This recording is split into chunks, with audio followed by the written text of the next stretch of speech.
All right, let's continue the topic. Okay, so a few things you should do upon your children for their own safety and make them less likely to become victim of identity theft. So quickly, I'm going to go through. For children old enough to use the computer, make sure that they do not provide information on social networking sites that can lead to identity theft, because anything that you post publicly on social media is not exactly your property anymore. Anybody can use it, anybody can steal it, and there is no crime for it because it's a public knowledge. Okay? So parents should instruct the children to avoid downloading free games and music, because that is where the keystroke locking malware happens. Ask the school who has access to your child's personal information. Ask the school what security precautions are taken to protect that information.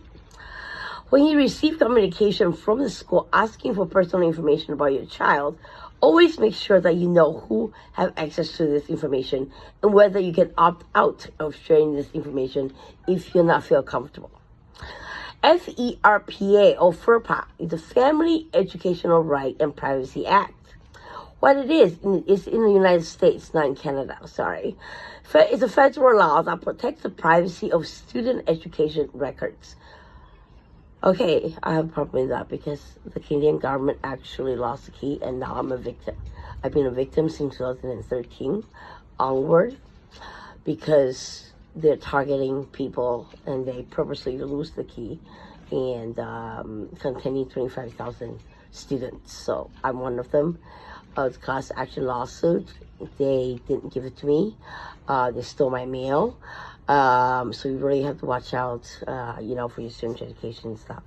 So FERPA, it grants parents access to their children's educational record and control over the disclosure of personally identifiable information from these records until the student turns 18 or attends a school beyond high school level.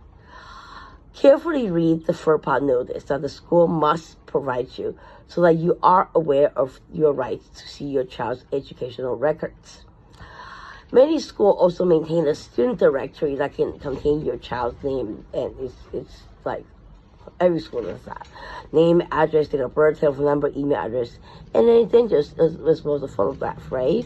Schools are required by FERPA to inform you of their policy as their student directory, and most important, the school must inform you of the right to opt out of the release of that information to any third parties. And they should actually, you have to disclose it and ask for consent as well from every single student. It's a good idea to opt out of such information sharing for your kids. The more places your kids have leave their information, the greater the risk of identity theft.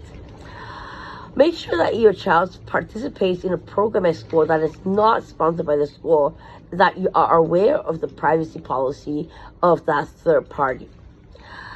Contact each of the credit reporting bureaus and ask for the credit report for your child. And last, if necessary, put a freeze credit on your child's financial account through the credit bureau.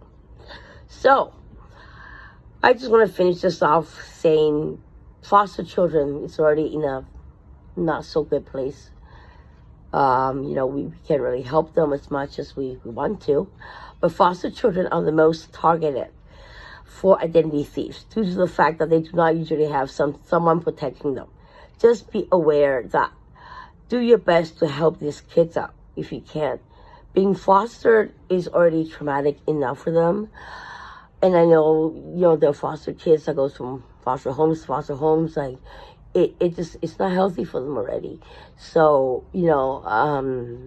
the parents or the foster parents should try to protect as much as they can their the kids' identity information. And lastly, it's credit repair companies.